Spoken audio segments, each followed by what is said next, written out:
Hey, my name's Cartier, and in this video, I'm going to be showing you how to make this spray paint can using Blender and Photoshop. This video will cover every step of the process, including modeling, texturing, and rendering. But if you'd like to go step by step, click here. Now without further ado, this is Blender Basics.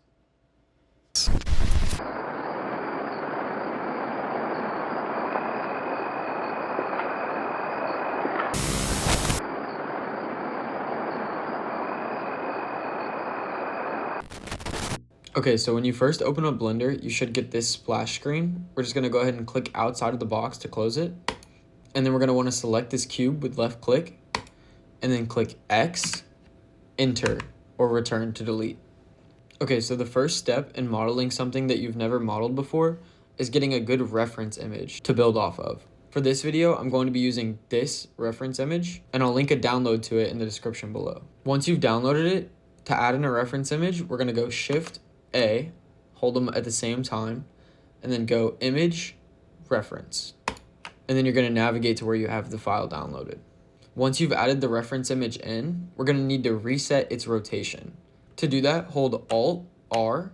Now we need to rotate it up. To do that, select the image, click R for rotate, X to rotate on the X axis, and then type in 90 on your keyboard. And then click enter. Now that we have our reference image where we want it, we need to line up our view with the image. To do that, come up here to the rotation gimbal and click -Y. Now we should be flat with the image. I'm gonna zoom in a little bit with mouse wheel up and then click Shift A at the same time, go to Mesh, and then Cylinder. Now we need to match this cylinder mesh with the length and height of the can base. To do that, we can use the scale tool, which is S. Go ahead and click S, and then move your cursor in slightly. Once you think that the width is about correct, go ahead and left click the reference image, and then click G to move, and then X to move on the X axis, and drag your reference image over to fit the mesh that we just added. If it isn't perfect, try scaling up the mesh again, but all we're worried about here is the width. Once you have your width correct, go ahead and select the mesh again with left click, and then we're gonna scale on the Z axis. So we're gonna click S to scale, and then Z to scale on the Z axis. Now move this up until it's about the size of the can base. And now we need to move our reference image back up to fit where the cylinder is. To do this, left click the image, click G, and then Z to move the image on the Z axis.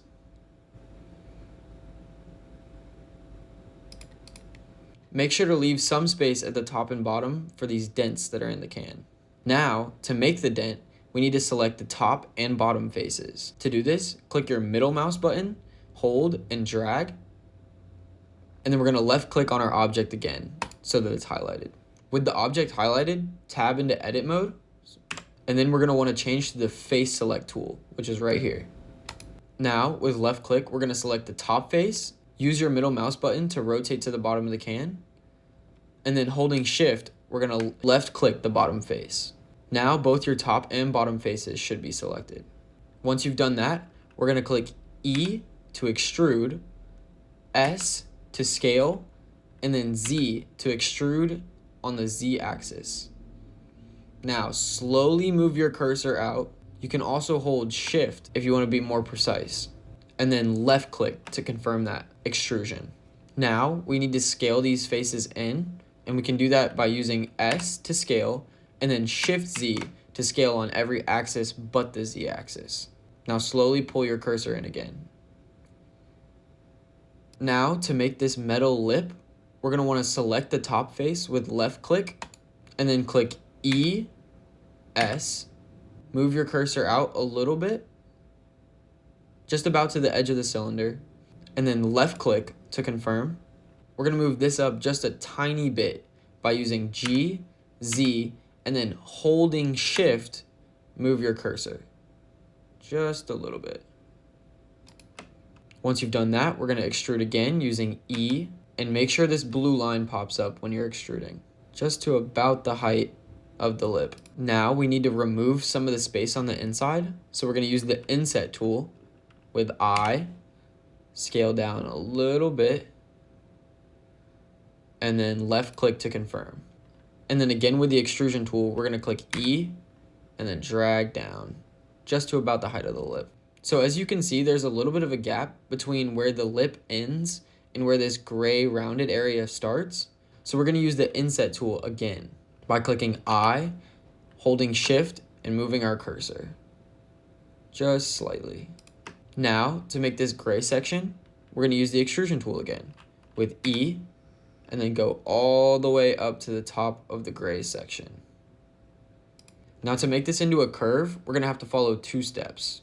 The first step is to scale the top to match the width of the top of the gray part. To do this, click S, scale it in, and then left click to confirm. Now with that done, we need to add the roundness. To do this, we use the bevel tool, which is Control B. Once you've clicked that, drag your cursor out, and you should see a new segment being formed. If you want to increase the amount of segments you're using, you can scroll up or down on the mouse wheel. I'm going to go with about 3 different segments, and then left click to confirm. Now tabbing back into the flat view, I'm going to use the -Y rotation gimbal, and then zoom into the top part with scroll wheel. To move easily in this view, hold shift and middle mouse button. You may want to move your reference image up to better match where we are now. To do this, left click the reference image, click G to move, and then Z to move it on the Z axis. That looks more right. Now we're going to change our selection mode to edge. To do this, go up to the selection mode and then click edge select. Now I'm going to select one of the edges from the bottom loop and then click Alt, Shift, left click to select the entire loop. Now using S, I'm just going to scale out to match roughly where the gray outline is.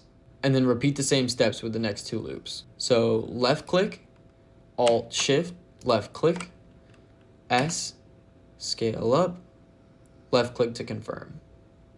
Select the next loop, left click, Alt Shift, left click, S to scale, bring it out, and then left click, Alt Shift, left click, S to scale, bring it out.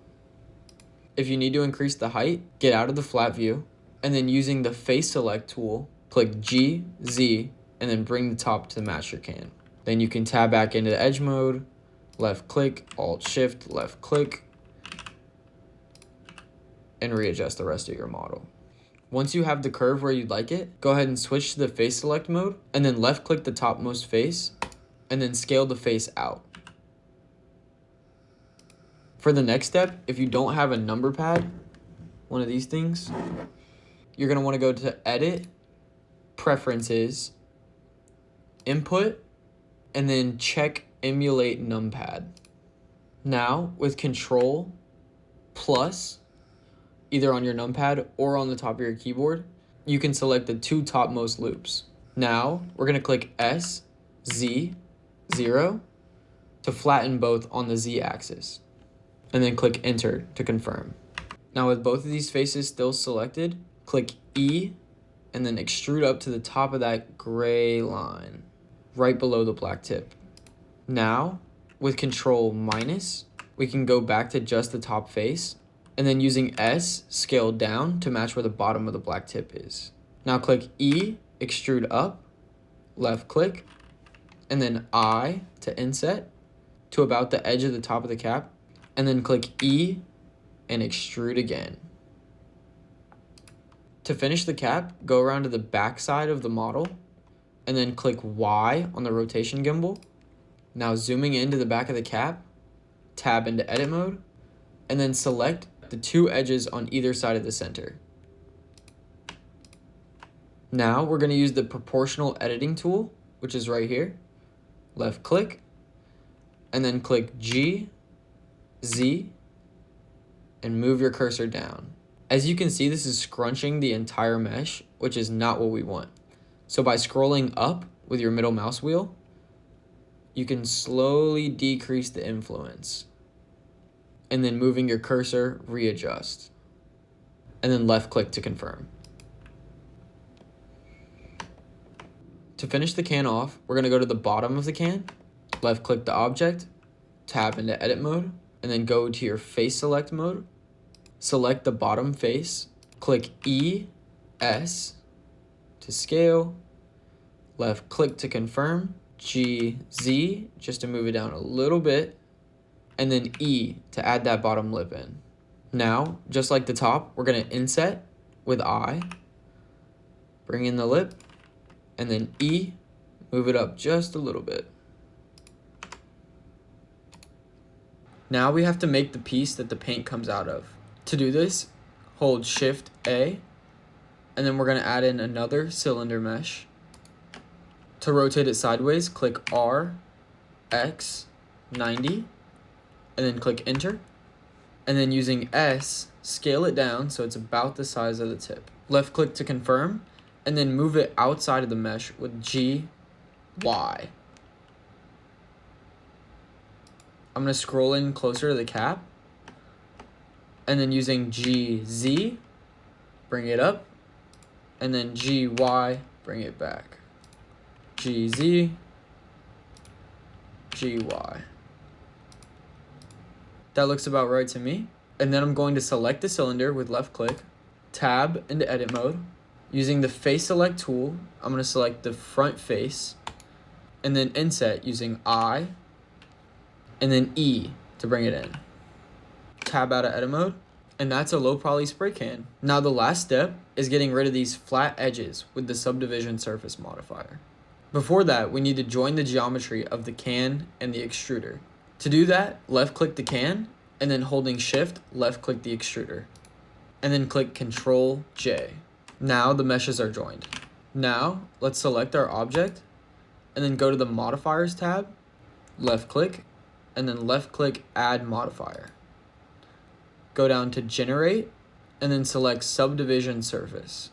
I'm gonna turn the levels up to 2 for both. Now you can see our can is starting to look a little funky. To fix that, tab into edit mode, and then we're gonna add some loop cuts. To add a loop cut, click Control R, and then hover around the cap until you see a yellow highlighted loop, then left click and drag to the top. Left click to confirm. Repeat this with all of your edges that look weird. So Control R, wait for that highlighted loop, left click, and then drag all the way down. Do the same thing with the extruder by clicking Control R, waiting for the highlighted circle on this side, left clicking, drag out, and then left click. I'm gonna add 2 loop cuts on the inside of the extruder by clicking Control R, hovering around the center, left click, drag out, and then doing it again with Control R, left click, and then dragging all the way in.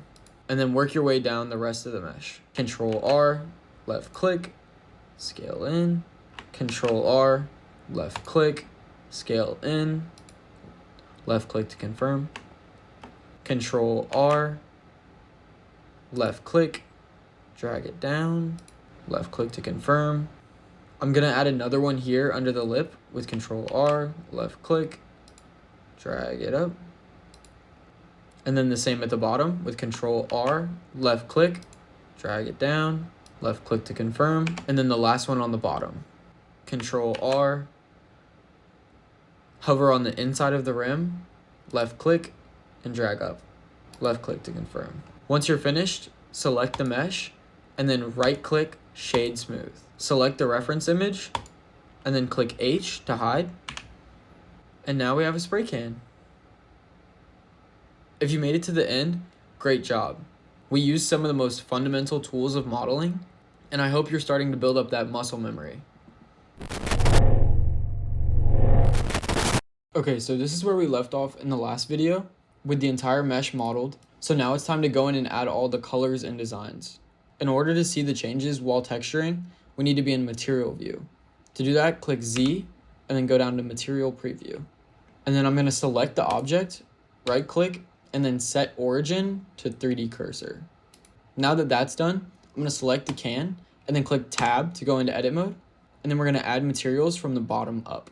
To do this, click A to select all, and then we're gonna go over to the materials tab right here. And then we're gonna name this one metal rim. Go down to the base color and turn this down just a little bit, and then turn up the metallic value and turn down the roughness. Okay, now if we tab out of edit mode, you'll see that the entire can has been assigned to that material.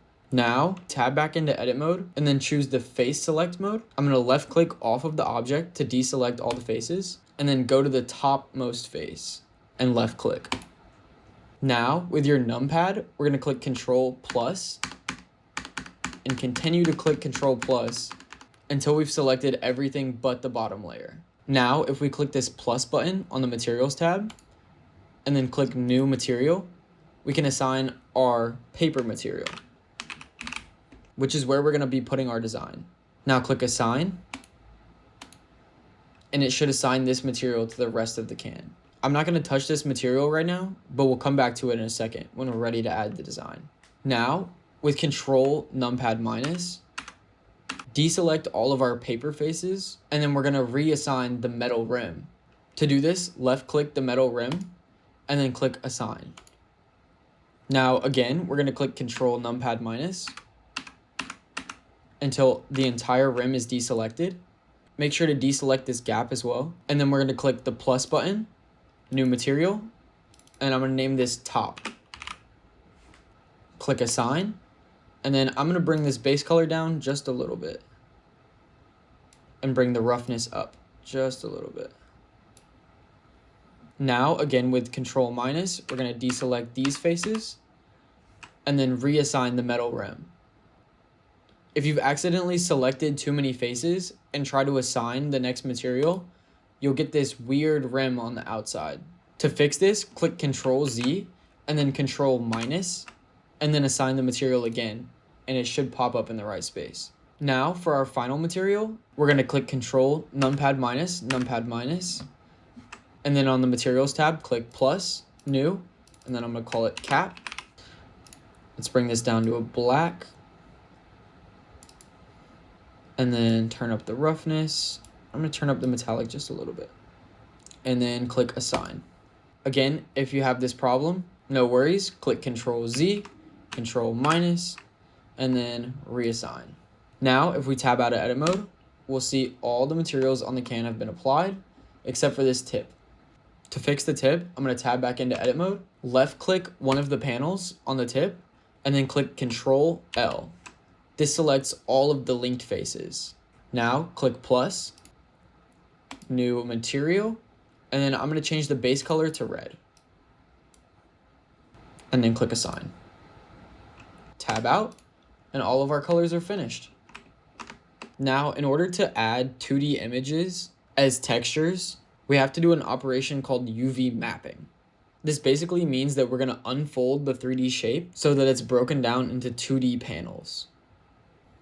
In order to do this step, we're gonna need to open up a new window. To do this, go to the top left corner until you get this cursor, and then left click and drag to the middle of your screen. Go up to the editor type, left click, and go to UV editor. Now, in our viewport, we're gonna left click our object, tab into edit mode, and then if you click A, you'll see all of the faces of our can in a flat 2D view on the left-hand side. For this video, all we have to map is everything with the paper material, which are these rectangles up top. So in the viewport, we need to select only the paper faces. To do this, you can click the -Y gimbal or 1 on your numpad. This will put us in flat view, and then click Alt-Z to turn on X-ray mode. And then we're gonna left click and drag to select all of the paper faces. Now with all of our paper faces selected, we're gonna need to separate the front graphic from the back graphic of the can. To do this, click U, and then we're gonna go down to project from view. Now we have the entire can projected straight up and down, but this includes the front and back of the can. To separate the two, I'm gonna click A while in the UV editor, use S to scale up, and then with G, I'm gonna move the can over to the left side. And then now, back in our viewport, I'm gonna click Alt-Z again to turn off X-ray mode, and then left click and drag to select all the faces again. But this time, we're only selecting the front faces. So we can go over to our UV editor again, click A, G, X, and then move these over on the x-axis. But now, if we click Alt-Z and then select again, you'll see that we have both sides of the can, front on the right and back on the left. This will make it a lot easier to create the graphics in Photoshop. Now, before we go design the can graphics, we're going to want to take this reference image into whatever software we're using to design. To do this, click UV, export UV layout, and then put the file name as UV reference. Make sure that all UVs and modified are both unchecked, and then click export UV layout. Now in Photoshop, I'm going to create a new file, change this to 1024 by 1024, create, and then I can import my reference image and click done. Now I left click the UV reference, turn down the opacity to about 40 to 50%, and then lock the layer. Now I just add a new layer under it and then add my designs.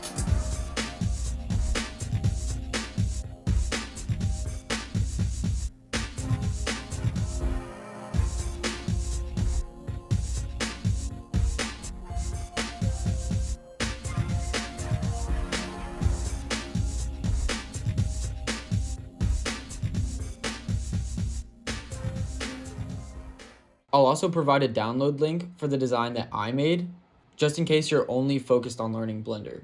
However, I do recommend learning a 2D design software because it'll greatly aid your 3D design process. If Photoshop is too expensive or you're not ready to dedicate money towards it right now, Gimp is a great free alternative, and I would highly recommend it to beginners. Once you finish your design, come back into Blender, select the paper material, and then click this yellow dot next to base color. Then go to Texture, Image Texture, left click, and then navigate to the design that you made. Click Open Image. If you tab out of edit mode, your design should be perfectly laid out on the can. If you have any issues or it doesn't come out looking exactly like you want it, you can come up to this dropdown in the UV editor, left click, select the image that you made, and then you can make adjustments by left clicking one of the points on the UV map, clicking Ctrl L, and then using S to scale and G to move. You can change how your design looks on the can. Now that's pretty much it. You now know the basics of texturing in Blender. Okay, so in the last video, we finished texturing the model that we made in part 1. And in this video, we're going to be setting up the scene with lights and then a background and then animating the can. Before we get started, we need to change our view to rendered view. To do this, click Z and then go to the top, rendered, left click. And then as you can see, we have this one light source. Let's left click that and then delete. Now we can still see the can, and that's because the background is giving off ambient light. When I do projects with solid color backgrounds, I like to separate the background color from the ambient light color. To do this, go up to the top left of your screen until you get the cursor, left click and drag to the middle. And then I'm gonna change the editor type by left clicking and then clicking shader editor, and then change object to world. Now you should see these two nodes, and we're gonna go ahead and select the left background node. And then click Shift D, bring your cursor down, left click to confirm, and then clicking Shift A, we're gonna add in a mix shader. Once you've selected that, you can hover over this top green line and then left click to drop it in. And then connect the bottom background node to the bottom shader node. Now everything still looks the same, but we need to change this factor value to match is camera ray. To do this, type in Shift A, type in light path, left click, and then drag down the is camera ray to the factor. Now I'm going to left click the top background value and then bring this all the way down to black. Now you shouldn't be able to see your can. And then I'm going to change the background color on the bottom to white and then increase the strength to 2. Now we can go up to the header on the left side, right click, and then click close area. Now you see we have a white background that is not affecting the object. If you want to change these values later to change the background color or your ambient light color, you can go over to this right side here, left click the world properties tab, and then click either of these drop downs to change the colors. But I'm going to stick with white for this video. Now we need to add in a lighting setup. For this video, I'm just going to do a basic 3-point lighting setup, but lighting in Blender is incredibly important, and I highly recommend looking up more advanced tutorials to fully get a grasp of how to properly light in Blender. Okay, so before we set up our lights, I'm going to go into top view. You can do this by left clicking the Z axis on the rotation gimbal or numpad 7. And then using shift middle mouse, I'm going to navigate the object to the center of my screen. Now I'm going to add in some lights with shift A, go down to light, add in a point light, and then G, shift Z, move this about 45 degrees from the object. And then we can play around with the light values by left clicking the light source, going into data or object data properties, left clicking, and then I'm going to change the power of this to about 500 watts. As you can see, we now are getting some light on our can. And then I'm going to change the radius of this light to about 2 meters. And then I'm actually going to move it back a little bit further with G. Now I'm going to add in our fill light by clicking shift D while this left light is selected, and then clicking X to move on the X axis. And I'm going to move it perfectly symmetrical with the other light. And then left click to confirm. And then I'm going to bring this power down to about 250 watts. And this one should have the same radius of 2 meters. And then I'm going to add in our last backlight by left clicking the right light that we just added, and then clicking shift D and moving this all the way to the back. Now using the middle mouse button, I'm going to navigate out of the top view. And then as you can see, we don't have enough light on the top of the object. To fix this, I'm going to left click the first light that we added, click G and then Z to bring it up. And then I'm going to left click the backlight and then click G, Z to bring that up as well. Now I feel like that gives the object enough light. Now this isn't the best lighting setup, but this will give you a fine result for a beginner tutorial. Okay, now that the lighting is squared away, I'm going to left click our camera and then click Alt G and then Alt R. This will reset the location and rotation of the camera. Next, you're going to click G and then Y to bring the camera back, and then R, X, 90 to rotate the camera on 90 degrees on the X axis. And then I'm actually going to pull out my camera a little bit further with G, Y. Once you think you have it positioned about where you want it to be, you can click numpad 0 or this camera icon right here, and then you can tab into the camera view mode. Now, if you click N, you'll see this sidebar. Go to the View tab, and then click Camera to View. Now, if you scroll out with mouse wheel down, you can position the camera a little bit better. And then with the camera still selected, go into the Item tab, and then I'm going to increase the Z location just a little bit so that it's centered in the middle of the frame.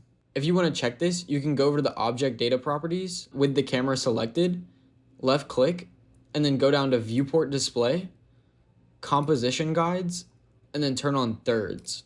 I'd like to do a more in-depth tutorial on framing within Blender in the future, so definitely let me know if you'd like to see that. Once you have your camera where you want it, I'm going to go ahead and click 0, or again the camera icon, to get out of the camera mode. Now I'm going to left click the spray can, and then click R, Y, 15, and then make sure that your first frame is selected, and then go up to the rotation tab, and then go up to the Z rotation, and click I on your keyboard. This inserts a keyframe for the Z rotation. Now go to frame 250 by left clicking this box right here, and then typing in 250, and then go back up to the same rotation tab, left click the Z rotation, and then click 360.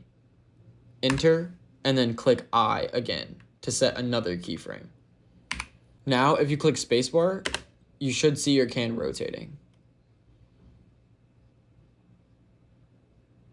And then if you click 0 or the camera icon, you can preview what your animation is going to look like. That looks about right to me, so I'm going to go ahead and set up our render properties. Left click on this camera icon at the top, and then if you're using EV, left click ambient occlusion, bloom, and screen space reflections. If your can shows up blurred out, you might want to left click on the bloom properties and then increase your threshold. That looks about right to me.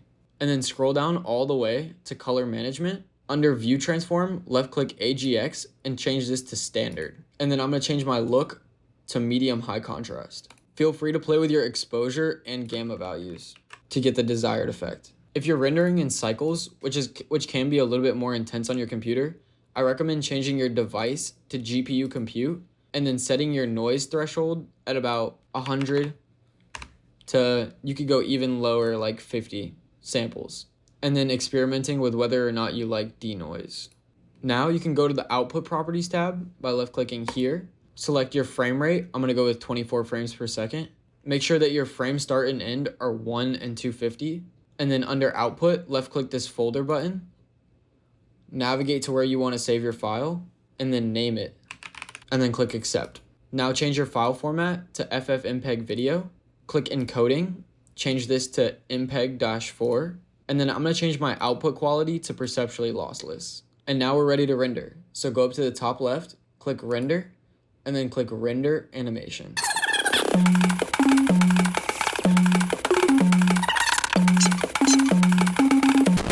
Thank you for watching, and I hope you enjoyed the video. If you came across any problems, feel free to drop a comment below or shoot me a DM at Cartier on Instagram. I'm always responding to comments and DMs because my goal is to help you. If you finish the video, I'd love to see your final render, so please send that to me as well. This video took quite a bit of work, so if you enjoyed it, please consider dropping a like or subscribing to the channel, because any engagement you give helps me make more. As always, thank you for watching, and I'll see y'all next month.